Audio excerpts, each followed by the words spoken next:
Саламатсыздар, қымбатты көрермен. Бүгін бізде өте терең тақырыпты қозғағалы отырмыз. Бүгін студиямыздың қонағы психолог, интегралды коуч, алтын жүрек номинациясы және де намыс төсбелгісінің иегері Эльмира Букаева Қайратқызы ханым. Эльмира ханым, қош келдіңіз студиямызға. Қош көрдік. Көңіл күйіңіз қалай, жарқырап, әдемі болып отырсыз өте. Рахмет, көп өзім таудан қазір түсіп, шаршап келіп отыр едім, бірақ сізді көріп, қуанып, бір жақсы әсерде отырмын. Рахмет сіздерге. Өзге қаладан арнайы ұшып келдіңіз, басқа қаладан Алматыға қош келдіңіз дейміз. Жалпы енді сіздің мынау әлеуметтік желіде болсын, жаңағы өзіңіздің көрермендерге, адамдарға трансляция жасап жүрген тақырыбыңыз ол энергия тақырыбы. Жалпы энергия деген не нәрсе ол, және де оның адамға берер пайдасы қандай? Жалпы бізге қалай әсер етеді ол нәрсе? Қысқаша айтып өтсем, энергия дегеніміз сіз, біз, мен, айналамыздың барлық энергия. Далаға шықсақ, таудың өзі, тастың өзі, теректің өзі энергия. Бірақ молекула мен атомнан тұратын мына энергияны материалға тұрғыда біз оны ұстай аламыз, көре аламыз. Одан өзге көзге көрінбейтін энергия бар. Яғни сіз бір жерге барып келсеңіз, адамдармен сөйлесіп, қарым-қатынаста болмасаңыз да бір шаршап, шалдығып қаласыз. Немесе басқа бір туған-туысқандарыңызбен кездесіп, жүздескеннен кейін керім көңіл күйіңіз көтеріліп, бір жақсы тамаша күйде келесіз. Соның өзі мына энергиялардың өзара қарым-қатынасымен араласуы. Яғни бұл дүниеде барлығы энергия болып табылады. Және оның біздің өмірімізге тікелей әсері бар. Түсінікті. Енді біз әрі қарай бұл тақырыпты өрбіте беретін боламыз, және де әйел адамның энергиясы дегеніне, және де әйел адамның энергиясы айналасына, отбасына әсер етеді ғой, жалпы. Бала тәрбиесіне қатысты, әйел адамның энергиясына қатысты айта кетсеңіз ойыңызды.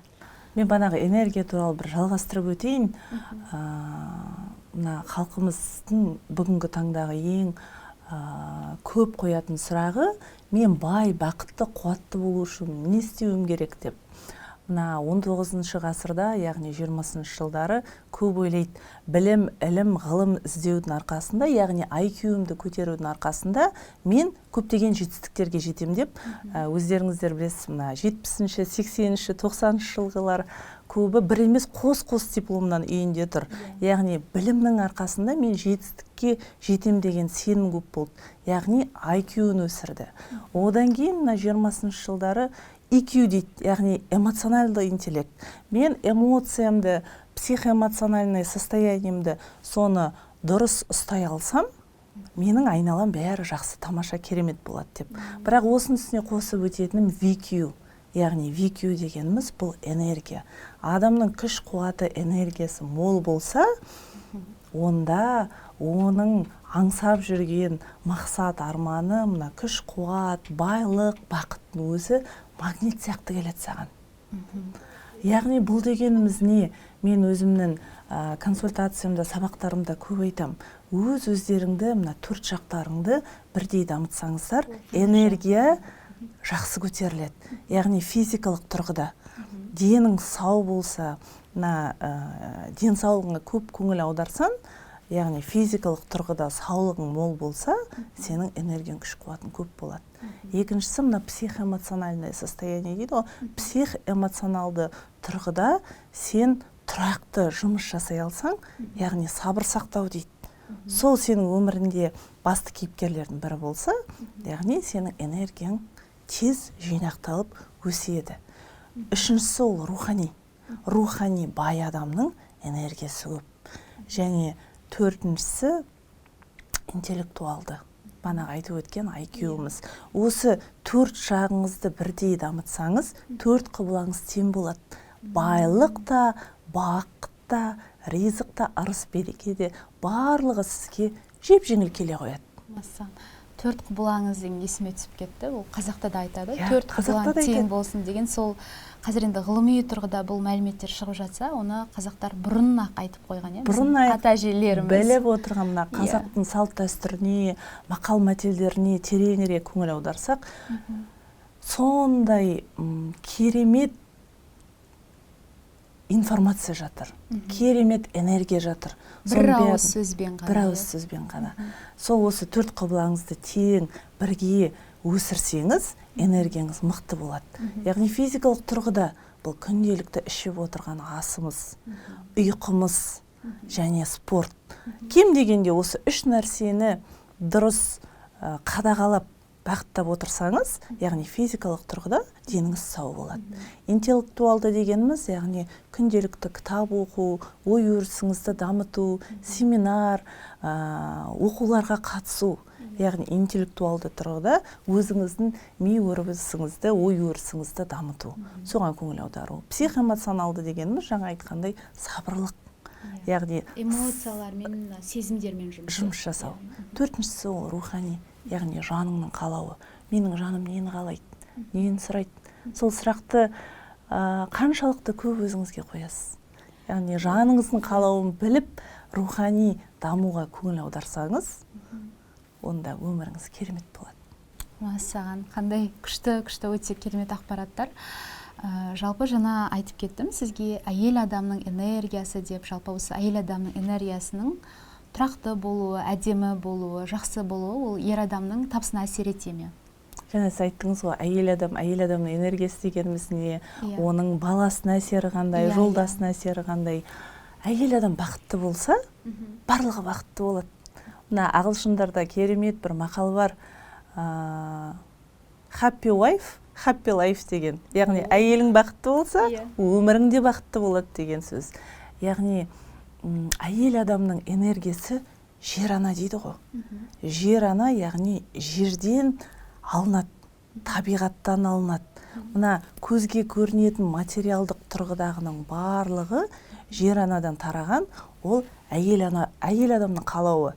Негізі ер азаматқа ішетін асы, ұйықтайтын жері болса, шағын нәрселер болса, соған қанағаттанады, олар рахаттанады, болды. Оған да керемет джип, машина, зәулім үйлер, қымбат нәрселердің қажеті жоқ. Мына статистикалық тұрғыда ер азаматтармен сөйлессеңіздер, ішетін асым, төбемде үйім, астымда шағын машинам және жұмысым болса, соның өзі рахмет, шүкір дейді. Бірақ мына қалаулардың бәрі оның әйел адамнан. Сондықтан қалауымызды тоқтатпауымыз керек, біз дамытып отыруымыз керек. Әйел адамның қалауы өскен сайын ер азаматтың жетістіктері өсе береді. Сонымен қатар бақытты әйелдің балалары сау болады. Сенің көңіл күйің керемет болса, сенің пісірген асың да дәмді болады. Сенің көңіл күйің тамаша болса, үйің таптаза, балдарың бақытты, жетістіктері мол, сондай болып өседі. Тіпті маған консультацияға көп келеді ғой, салыстырмалы түрде қараймын. Бақытты әйел адамның балдарының жетістіктері қандай? Сабақтағы, одан өзге мына сабақтан тыс баратын қосымша оқуларындағы, және де өз-өзін таба алмай жүрген, өз-өзімен күресіп жүрген әйелдердің айналасы қалай болатыны. Мысалы, сіз айтып қалдыңыз, өз-өзімен күресіп жүрген әйелдер. Олар қандай әйелдер мысалға? Өзін таба алмай жүрген ба сонда? Өз-өздерін таба алмай жүрген әйелдер көп қазір. Мен негізі мына қазақта керемет бір мақал бар ғой, еліңді түзеймін десем, бесігіңнен баста деп. Мен соны кішкене өзіме қарай айналдырып алдым. Елімді түзеймін десең, сол бесік шайқайтын анадан бастаңыздар. Сол ананың санасынан, сана сезімнен бастаңыздар. Қазіргі таңда ер азаматтардың көбі, енді барлығына тегізіп айтпай-ақ қояйын, мына жалғыз өздерін таба алмай күресіп жүрген әйел адамдары, мына ер азаматтың жауапкершілігін мойнына алып, бір емес 2-3 жерде жұмыс жасайды. Ер азамат сияқты болып кеткен. Табысты көбірек табамыз. Табысты көбірек табам деп балдарды, үйді, ер азаматты ұмытып, мына ер азаматтың энергиясын алып алған. Материалды мир деп айтады, материалды әлемге кіріп кеткен ба сонда? Өзінің табиғатын ұмытып кеткен. Әйел адамның негізгі табиғаты ол тек үйде отырып, ас пісіріп, баламен отыру емес. Қазіргі 21-ші ғасырдың әйелдері бәрін үлгереді. Мен мақтанғаным емес, өзімде осы отырғанда 17 жыл мұнай саласында Қазақстандағы ең үлкен проекттердің бірі Қашаған проектісінде жұмыс жасаймын. Одан өзге бизнесім бар, одан өзге психологиямен консультациялар жүргіземін, кітап жазамын, мастер-класстар. Бәріне үлгеремін. Ол әйел адамның энергиясы.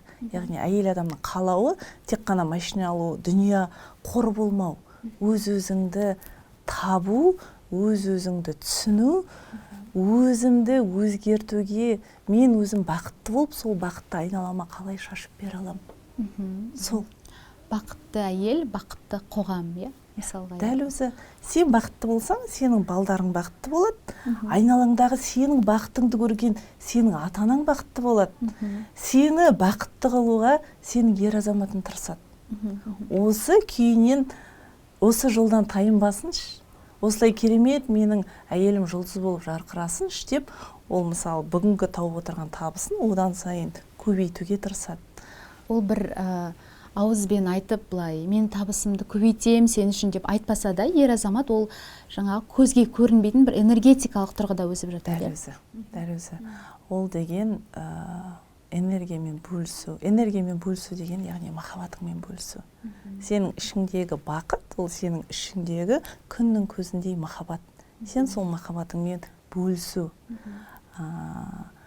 Бүгінгі менің балдарымның жақсы көретін тамағымды пісірсем екен, бүгін мен тағы сол үйімнің отбасы не жақсы көреді, соны пісіретінімді, соны дайындап шауып жүрсем, олар соны сезінеді. Әдемі мысалы уют, дастарханды жайнату, тәтті тағамдарыңды жеу, өзіңе бір жаңағы релакс жасау арасында. Керемет музыкамды қосып қойып, свечкаларымды қосып, сервировкамды әдемі етіп жасап, самсамды, лагманымды пісіріп, күлімсіреп қарсы алсам, сол анашымды мен қалай қуансам екен деген балдарымда сезім пайда болады. Осыны осылай әдемілеп, жайнатып қойған, жарқыраған гүліме тағы да не істесем екен деген ер азаматта сұрақ пайда болады. Осылай бір-біріне деген махаббат беру, яғни энергиямен бөлісу осы. Керемет. Жаңа біз айтып қалдық, өз-өзін таппай жүрген әйелдер деп сұрап қоймайды деймі? Сол әйел адамдар, үйде отырған қарапайым әйел энергиясын жақсарту үшін, өзін дамыту үшін неден бастаса болады? Әйел адамның менің ойым бойынша ең басты мақсаты бұл өмірде тоқтамастан білім, ілім, ғылым іздеген әйел адам, ол өзін бақытсыз сезінбейді. Ол әрдайымда бір ізденіп жүріп, сол тапқан ілімді, білімді айналасымен бөлісіп отырады. Ақыл кеңес арқылы баласына айтып отырады. Айналайын жаным, сенің тапқаның дұрыс, бірақ мен саған сенем, сенің күш қуатың бұдан да мол. Мына жақты да көрейікші, мына бағытты да жұмыс жасап қараш деп, ол әйел адам алған ілім, білімін дұрыс бағытта, мына кеңес арқылы, мотивация жасау арқылы балдарын да, жолдасын да итермелеп отырады. Қалай әдем жеткізе білу керек? Мысалға, кейбір әйелдер айтады, жолдасым бір жұмыс емес, 2 жұмыс істе деп айттым, ол қырсығып істемей қойды деген сияқты бір керағар пікірлер болып қалуы мүмкін да. Осындай жағдайда қалай дұрыс жеткізе білу керек әйел адам? Ең бірінші әйел адам өз-өзін түсіну керек. Негізі мына әйел адам мен ер азаматтың энергетикасына келсек, ер азамат деген ол нақты, мықты, уақытылы жұмыс жасау, дисциплинамен жұмыс жасау, және соны ол әйел адамнан сұрап отырады. Ал әйел адам дегеніміздің энергиясы қандай? Ол хаос. Ол деген хаос, ол деген поток, ол деген шығармашылық, ол деген махаббат, ол деген ләззат. Ләззатқа толыққанды әйел адам ғана сол ләззатты бере алады. Неге әйел адам бағанағыдай сен жұмыс жасау керексің, ақша табу керексің деп тек сұрай береді. Себебі оның ішінде бағанағы энергияның көзі жоқ. Ләззат деген жоқ, махаббат деген жоқ. Өзін толтырмаған. Сондықтан ең бірінші, қазіргі таңда көп келеді, маған консультацияда айтады, осындай қайта-қайта қарама-қайшылық. Қандай запростармен келеді көбінесе? Қарама-қайшылық бағанағы ата-енеммен мені түсінбейді, өмірімізге кіріседі, күн көрсетпейді, немесе бизнеста бағанағы инвесторлармен қайта-қайта осылай проблемамызды шеше алмай жатыр, не істесем екен? Яғни қарым-қатынас жөнінде өте көп сұрақ. Сонымен қатар бай болу, бақытты болу, ақшаны қайдан тапсам екен, ақшаны көбірек қайдан алсам екен, және де үшінші сұрақ өз-өзімді табу. Өзімді қалай таба аламын? Менің осы өмірдегі орным қайда? Мен не істеу керекпін? Бақытты болу үшін не жасау керекпін? Өз-өзін таба алмай жүрген адам өте көп. Сондықтан өзін табу үшін адам істену керек. Біз бәрін сырттан іздейміз. Сырттан көреміз. Менің күйеуім андай, балдарым андай, ата-енем мындай, ұжымдастарым сондай деп. Ал сен өзің қандайсың? Сен сол айналаңды жақсарту үшін өзің не істеп жатсың? Сен өз-өзіңді таптың ба? Сен өзің бақыттысың ба деген мына ішкі жан дүниеңмен диалогты қаншалықты жасап тұрасың? Сен соны өзің түсініп білсең, сол ішіңдегі сұранысты толтырсаң, сонда ғана айналаңа махаббат бере аласың, сонда ғана айналаң осылай өзгереді. Айнала деп айтып қалдыңыз. Айнаға қараса адам өзін көреді. Дәл өзі. Және де оның айналасындағы адамдар өзінің айнасы, иә? Яғни сенің ішкі жан дүниеңнің айнасы. Сенің жолдасың айтқан тыңдамаса, балдарың қырсық айтқан тыңдамаса, яғни ол қырсықтық, ол тыңдамау, ол ішкі күрес сенің ішінде отыр. Сен соны түземей, айналаңды түзей алмайсың. Сондықтан айналаңда болмау керек сұраныс, ең бірінші сұраныс өзіңнен болу керек. Мен не істесем екен? Ішкі жан дүниеңізді, ішкі ниетіңізді өзгертсеңіз, сонда айналаңызда оп-оңай өзгере қояды. Керемет. Қалай барлығы әділетті деймін да, жаңағы өзіңнен бастау керексің деген сияқты. Өзімізден бастау керекпіз. Күнделікті энергияны көтеру үшін берілетін жалпы 3 топ жаттығу дейміз ба, 3 топ кеңес дейміз ба, қандай нәрсе айта аласыз оған? Менің негізі осы сұрақпен соңғы 3 жылда 3000-нан астам консультация өткіздім. Жеке консультацияларды айтқанда 3000-нан астам. Сонда көп қоятын сұрақ, яғни не істеу керекпін деген сұрақтарды тыңдай отырып, мен базалық методика тұрғысында өзімнің кітабымды шығардым. Орыс тілінде «Путеводитель энергии успеха» деген, яғни энергия мен жетістікке жетудің жолы атты кітапшам. Соның ішінде ең қарапайым методикалар бар. Яғни халқымда сұраныс болса, онда оны қазақ тілінде шығарам деген ойым бар. Әзірге орыс тілінде. Әзірге орыс тілінде. Соның ішінде мен мысалы қарапайым сөзбен айтылған мынандай методикалардың бірі бар. Күнделікті сіздің ішіп отырған суыңыз. Яғни адам, менде бір спортсмендер бар, олимпиадаға да қатысқан, айтады, мен ішпеймін, темекі тартпаймын, дұрыс тамақтанам, 8-10 сағат спортпен айналысам, бірақ маған ақша жетіспейді, шаршаймын, энергиям тасып тұрғанмен жетістігім ондай көп емес, не істеу қажеттім дегенде, мен айтам, күнделікті сен суды қалай ішесің деген сұрақ қоям. Яғни сен мына стақанға құйып алған суыңды телефон қарап отырып, Инстаграм, ТикТок, Фейсбук, жаңалықтарды қарап отырып ішкен суың су емес, ол деген у. Неге? Себебі сенің мына отырған жаңалық, кеше Жапонияда жер сілкінісі болды, анда цунами болып жатыр, мында соғыс болып жатыр деген мына эмоционалды тұрғыдағы негативті энергияның бәрін су өзіне жинап алады да, сен соны ішесің. Яғни су дегеніміз химиялық тұрғыда секунд сайын өзінің структурасын өзгертетін сондай керемет Алланың берген нәрсесі. Бұрын ата-әжелеріміз дем салып беретін. Дәл өзі. Яғни не істеуіміз керек? Біз суды аламыз, құйып аламыз, оң қолымызбен алып, отырып, осы суға күлімсіреп Алла деп шіредейші. Сенің суың структурасын позитивті тұрғыда өзгереді, сенің ішкен суың саған ем болады. Немесе ана деп айт, махаббат деп айт. Осының бәрін күлімсіреп суға айтсаң, сенің суың позитивті энергия толыққанады, сол позитивті энергияны сен тұла бойыңа жинайсың. Осының өзі бір қарапайым методика. Өте қарапайым мысалы. Өте қарапайым. Ешқайда көп ойлайды, мен бақытты болу үшін деп сырттан іздеп, әлемді шарлап, әлемді шарлап қажет емес, қиын іс-әрекет жасап қажет емес. Жай қарапайым судан бастаңызшы. Сол суды жазып алыңыздар. Бисмилля деп айтып, Алла деп айтып, ана, махаббат деп айтып, ішкен суыңыз сізге позитивті энергияны береді. Ол ең оңай методикалардың бірі. Екіншісі демалу. Негізі адамдардың көбі, мен консультация кезінде байқап отырам, біздер дұрыс демала алмаймыз. Демалу дегеніміз ем алу. Сен дұрыс демалсаң, мына физикалық тұрғыда өз-өзіңді емдеп отырасың. Менің мына кітапшамда ең жеңіл қарапайым түрлері бар. яғни 4 бұрышты демалу деген бар. 8 секунд ұзақ демді аласың, 8 секунд сол демді ұстайсың, 8 секунд сол демді шығарасың, қайтадан 8 секунд деміңді ұстайсың. Мен жасаймын енді. Соны жасап қараңыздар. Осыны таймер қойып 8-10 минут жасаңызшы.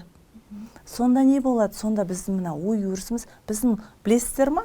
Секунд сайын 1 минутта 3000-нан астам басымызға ой кіріп шығады.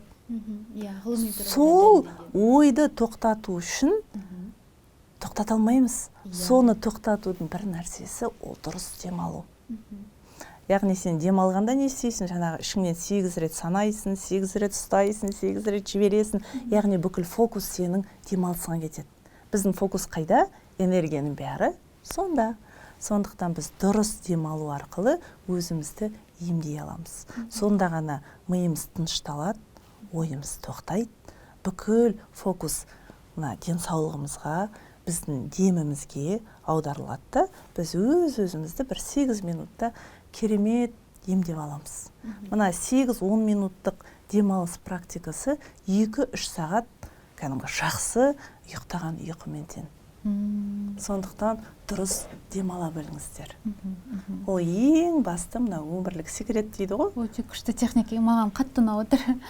Сонымен қатар үшіншісі ол да өте жеңіл, оңай методикалардың бірі, ол алғыс айту методикасы. Мына ұйқының алдында көзіңізді жұмасыз да, бүгінгі күнге мен не үшін алғыс айтам? Соны ойланыңызшы. Көзіңізді жұмып, көз алдыңызда елестетіңіз. Менің бүгінгі Алланың берген, арайлап атқан таңым үшін Аллама шексіз рахмет. Алдымнан тұрып балапандарымның анам қайырлы таң деп мені күлімсіреп қарсы алған үшін балапандарыма рахмет. Бүгінгі берген асым үшін, шайым үшін, осы сіздермен кездескен керемет сұхбат үшін сіздерге көп рахмет. Осының бәрін жинап келсеңіз, бір жоқ дегенде 15-30 шақты алғыс пайда болады. Соны күнделікті привычка дейді ғой. Әдетке айналдыру. Соны күнделікті әдетке айналдырып алғыс айтып отырсаңыз, сіздің алғыс айтар нәрсеңіз көбейеді.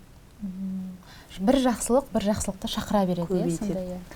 Ол бір методика. Осы алғыс айтудың менде бірнеше методикасы бар. Бір екеуінен тағы бөлсеңізші, қызық екен. Екіншісі ол сол алғысты жазу. Яғни, бағана айтқаным, көзіңізді жұмасыз да, көз алдыңызға күнді визуализация арқылы еске түсіріп алғыс айту. Екіншісі жазу. Яғни сіз алғысыңызды жазған кезде мына қолыңыз жұмыс жасайды. Ол ғылыми түрде рас деген методика. Ретикулярная активация системы деген. Қазақша ретикулитивті бейнелеу жүйесін жаттықтыру. Брайан Трейсидің керемет бір методикалары бар. 10 мақсат қойда соны жаз дейді. 100 мақсат қойда соны жаз дейді. Оның арғы жағы мақсат қоюда емес. Оның арғы жағы мына методикасы жаздырту. Сен мида түпкі санада жазылып қалатын сияқты. Дәл өзі. Яғни не істейміз? Мына мелкая моторика рук дейді. Біздің мына саусақтарымыздың ұшында көптеген нерв жүйелері бар. Яғни біз қаламды алып жазған кезде мына жүйелер жұмыс жасай бастайды. Соны көз алдымызға елестетіп отырғанда миымыз жұмыс жасайды. Яғни мына жүйедегі энергияның бәрі басымызға барады. Басымыздағы энергия төменге түсіп, өзара мына ауысу заңдылықтары. Ауысу заңдылығы арқылы энергиямыз көбейе бастайды. Оның бәрі түп санамызда жазылады. Негізі 11-ден астам жадының түрі бар. Жады деген память. Сақтау. Сақтау соның ең үлкені, масштабты түрі ол память тела. Яғни денеміздегі жады. Сондықтан біз мына қолымызбен жазған, көз алдымызға елестеткен, мына денеңізден болғанның барлығы жазылады. Сіздің тұла бойыңызға жазылады. Ал жазылған энергияның бәрі не істейді? Көбейеді. Яғни бағанағы қолымызбен жазғанда рас системасын қолданған кезде энергияның бәрі саусақтан миға, мидан тұла бойыңызға тарайды. Осыған бір дәлел айта кетейін енді, өз басымда болған енді. заметкиді ашып күнделікті ұсақ тегіс затыма дейін алғым келетін нәрсені жазып қойған болатын мен. Сөйтіп бүгін ашып қарасам, қарап көрейінші мен не жаздым десем, соның бір 50%-ын мен уже орындап қойыппын да. Бірақ мен оны әдейі есіме түсіріп, мен осыны орындайын деп мысалға ондай нәрсе жасаған жоқпын да. Бірақ енді түпкі санамда сақталып қалған болу керек. Сол маған істеткізіп тұрды, денемен физикалық тұрғыда барып, сатып алып, қолданып деген сияқты. Мына көбі жасайды ғой, карта желаний деп. Иә. Карта желанийдің ар жағындағы секреті осы методикада жатыр. Яғни сіз көз алдыңызға көресіз және қолыңызбен сол арман мақсаттарыңызды жазасыз.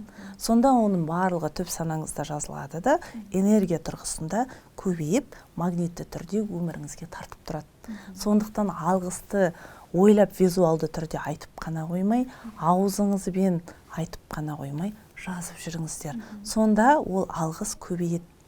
Сонымен қатар мына армандарым орындалмайды, армандарыма қол жеткізе алмайым деген адамдардың көбіне мен айтам, алғыс жазшы. Түнде ұйқының алдында болған нәрсене алғыс жаз. Таңда мен мысалы тұрып йога жасап, медитация жасаймын. Сонда медитацияның бір 45 минут уақытын мен алғысты жазуға арнаймын. Оның ішінде әлі болмаған, бірақ маған керек нәрселерге алдын ала алғыс айтам. Бүгінгі кездесуім оңынан жақсы өтіп, ойдағыдай дұрыс шешім қабылдасақ екен деген сол үшін алғыс айтам. Немесе барып жатырған кездесуімдегі қол қою керек. Сол нәрсеге сәтті болсын, оңынан қол қойып, оңынан шешім қабылдасақ екен деген, сондай алдын ала алғыс жазып отырам. Сонда сіз не істейсіз? Өміріңізге бар жақсылықты шақырып отырасыз. Осылай жеп-жеңіл қарапайым. Адамдар ойлайды, мен бақытты болу үшін, биік жетістіктерге жету үшін қиын нәрселерден өту керекпін деп. Сөйтіп, өз өміріңізге қиындықты шақыртасыз. Негізінде барлығы оңай сияқты, қарапайым нәрселерді жасасаңыз, солай жетістікке қалай жеткеніңізді байқамай қаласыз. Соның ішінде тұрақтылық. Менің методикамды айтамын, кем дегенде 66 күн. 66 күн, орташа 90 күн соны тоқтамай жасашы. 90 күн ішіп отырған суыңа алғыс айтшы.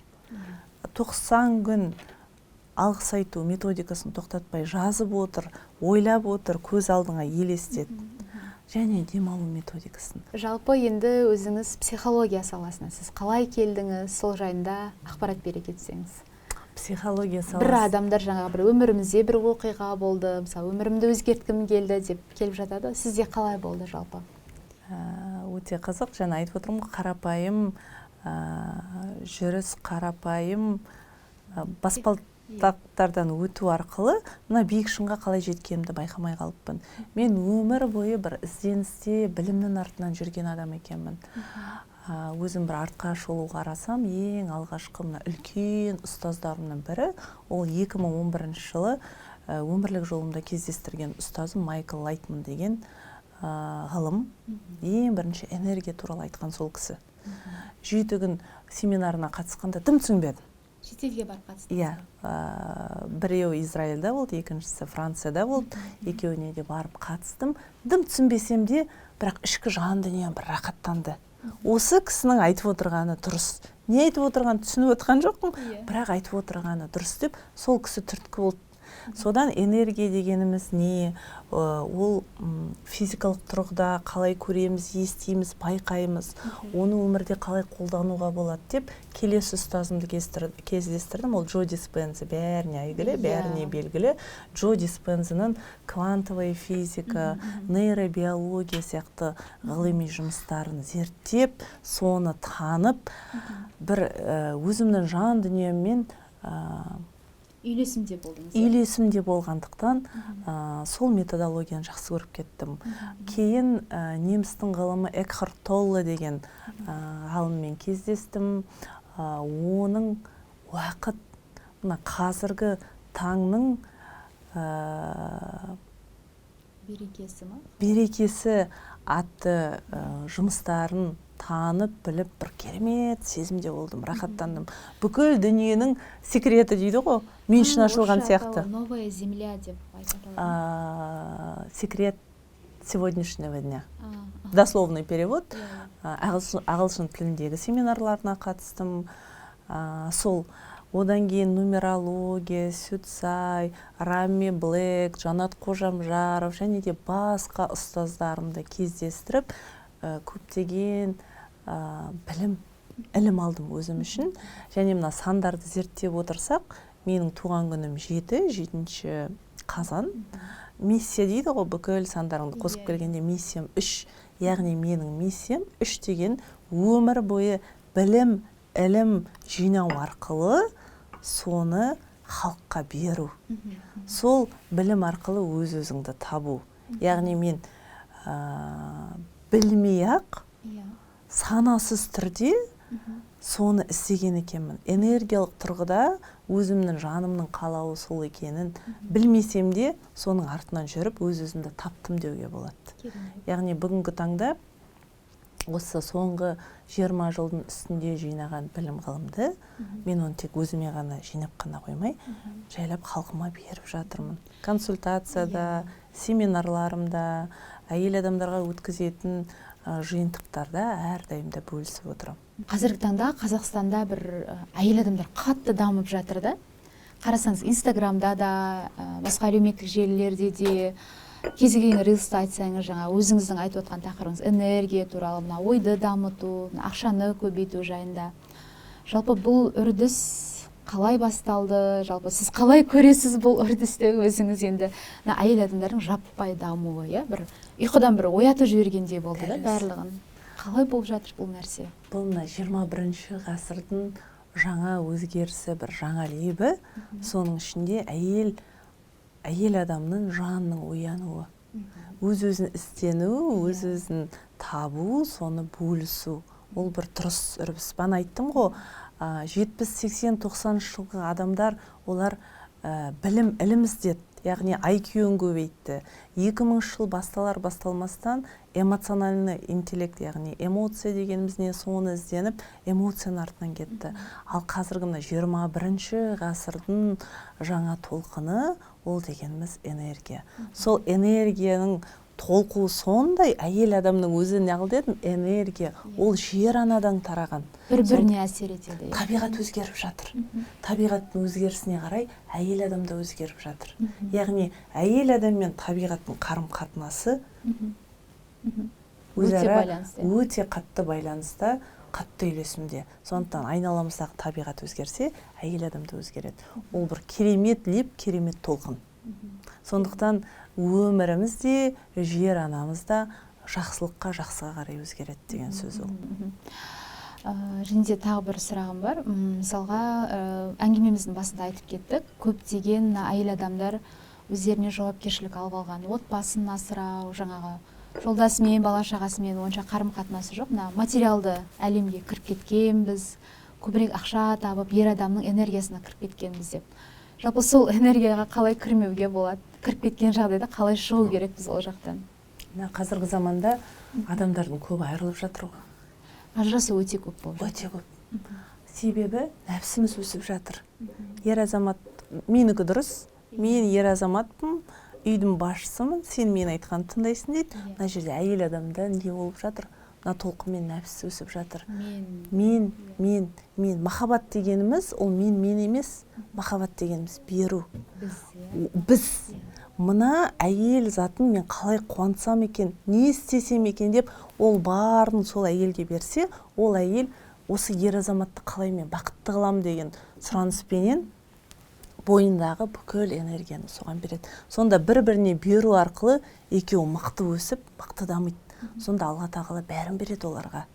Ал егер сен нәпсінің артынан жүріп, менікі дұрыс, менің дегеніммен жүріңдер десең, онда не істейді? Екі адам екі жаққа тартады да, бөлек-бөлектенеді.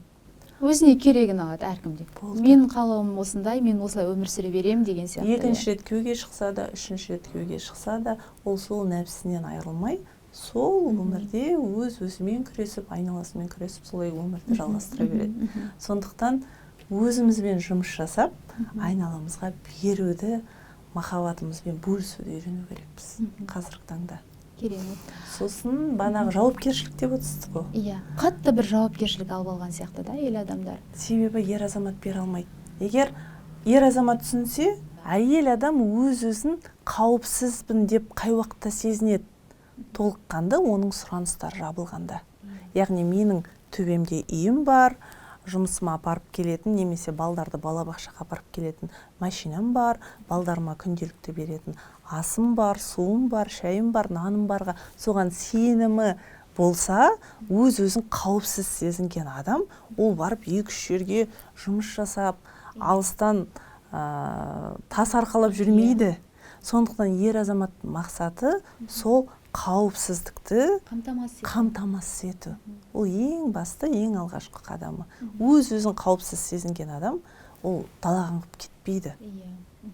Ал мына қасындағы ер азаматы жүр бір пәтерді арендаға алады, екіншісін жалға алады, үшіншісін жалға алады, олай қаңғытып қойса, банағы күнделікті асын таба алмаса, онда әйел өзін қауіпсіз сезінбегендіктен ішкі жан дүниесі ол білмейді не керек екен, бірақ на уровне энергии дейді, оны энергиялық тұрғыда өзін қауіпсіз сезінбегендіктен ол далаға шығып бір емес қос жұмыс жасайды. Сонда ғана ол өз-өзін қауіпсіз сезінеді. Себебі әйел адамның табиғаты балаларын аман қалдыру.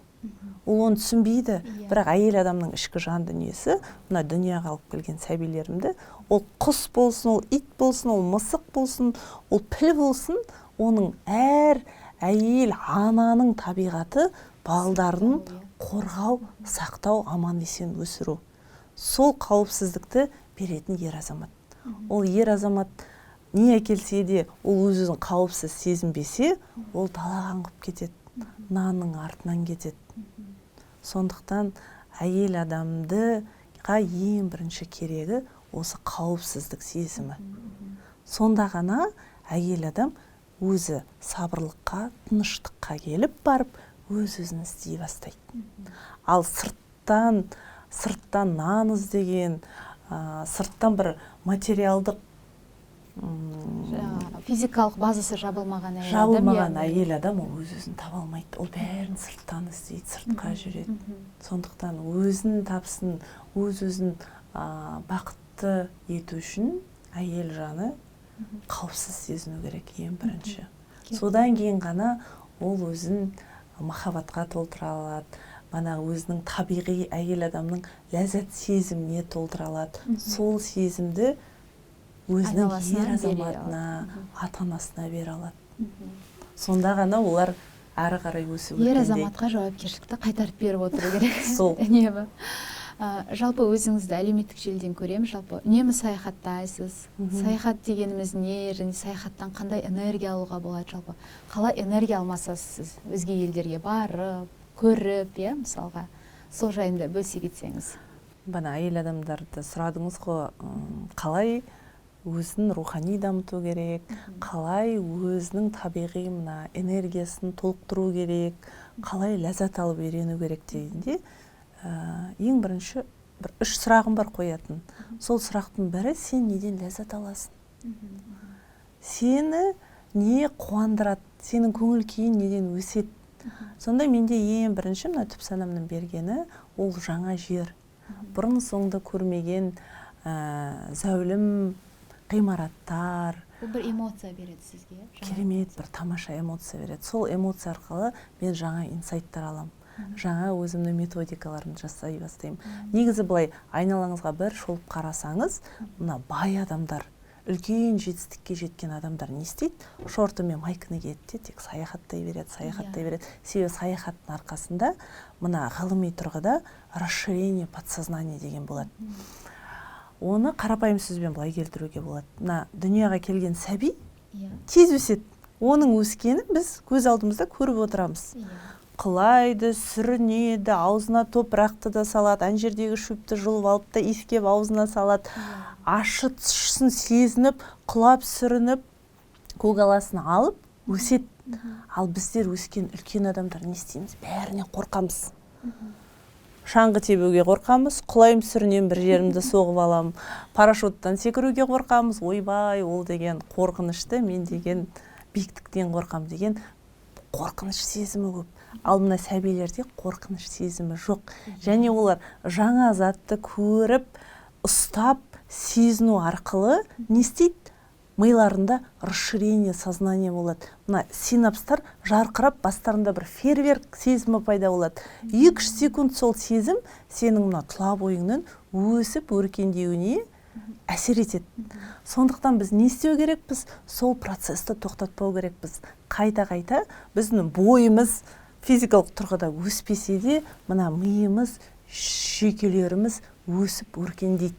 Нейросвязи дейді ғой, сол нейросвязьдер өседі. Ол өскен сайын оны қалай сезінеміз? Бағана айттық қой, инсайт келеді, жаңа ойлар келеді, жаңа идеялар келеді, жаңа проекттар келеді, жаңа адамдар келеді сен өміріңе. Сондай бір керемет жаңа сезімдер пайда болады.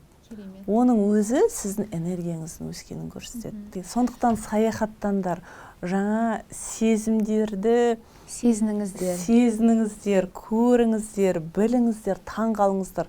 Таңғалу бізді өсіретін, өркендететін осы таңғалу сезімі. Ал біз қашан таңғаламыз? Жаңа жерге барғанда, жаңа нәрсені көргенде, жаңа тағамды жегенде. Сондықтан таңғалудан шаршамаңыздар. Жаңа сәби сияқты таңғалып, құлап, сүрініп, дәмін сезіп қана біздер өсіп өркендей аламыз. Жаңа мүмкіндіктер деп айтып қалдыңыз.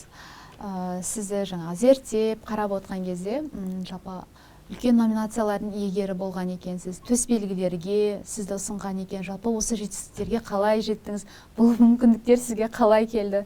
Сол жайында айтып кетсеңіз толықтырып. Керемет сұрақ.